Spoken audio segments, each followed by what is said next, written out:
the entirety of World War II in 20 minutes. Think it's possible? Find out with Kylie's Pick of the Week.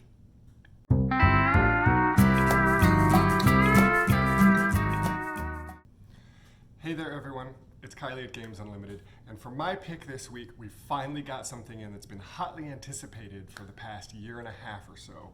This is Paolo Mori's Blitzkrieg. Paolo Mori did one of my all-time favorite games, Ethnos, one of the most underrated games out there, I think. And this came out in Europe a couple of years ago. We've been waiting for a US version of it because his goal here was to make a war game, distill World War II down into 20 minutes. And I have to say, he's completely succeeded at that. So you're going to look at this game and it looks sort of like a classic, chit war game. You've got a board with spaces on them, different military icons. One player is going to play the Axis, the other is going to play the Allies, and you actually have a bag of chits with your different troops in it. So you're going to draw 3 troops from your bag, you'll have those available to you, and on your turn, you're going to place a troop on one of these spaces. Now, in the basic game, there are 5 theaters of operation. There's Eastern Europe, Western Europe, the South Pacific, these various sections there. And each theater has several campaigns. So that's like an actual fight, a campaign that's going to happen. So on your turn, you'll get to take one of your pieces. Most of them will be either naval pieces or infantry ground pieces or aircraft. So each spot on the board can only hold either land or sea, but aircraft work as both. So you're going to place those pieces on one of the top uncompleted campaigns. So each of the theaters has 3 campaigns in it, but you have to finish the top campaign before you can move to the second one, move to the third one. So you place a piece on there. It's going to have a value, and you're going to move your marker. This is sort of a tug of war for that theater. You're going to move it the number of spaces equal to power of that piece. And if the campaign is finished as a result of you putting the last piece in there, whoever has the tug of war marker on their side is going to get the victory points that campaign shows on the main war victory tracker.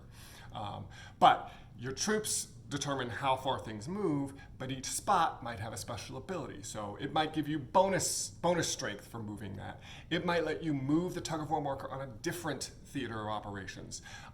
It might have a bombing campaign, which means your opponent has to discard one of their pieces. And that's very important because I mentioned you draw 3 from the bag. Those are the 3 you have to work with. You place one, then you draw another one from your bag at the end of your turn. So you're generally going to have 3 pieces available to you at all times. But if you bomb your opponent, they're going to be down to 2 pieces available, or only 1 piece available, limiting their options.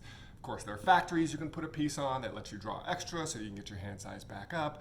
There's new technologies that you'll be able to grab one of those, put it into your bag, have, expert bombers. You can even have a nuclear bomb, which gives you a lot of points in one theater, but makes you lose points in the other theater of operations. So there are a lot of reasons that every turn you have to decide, which piece am I going to put where? Do I want to double down on the theater that I'm currently winning or maybe losing, but I don't want to lose by as much? Because just because you lost one campaign, the opponent's still going to have their marker on their side. So you're going to have to think about the other campaigns in that theater. Great stuff to think about.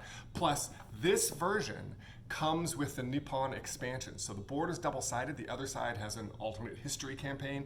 So imagine if Germany had invaded the US and then Japan attacked Germany in the US. And it plays a little bit differently, but the same basic mechanics. Plus, one of the Japanese figures is Godzilla, which is a big, powerful piece that can go on land or sea. It's just a super cool thing.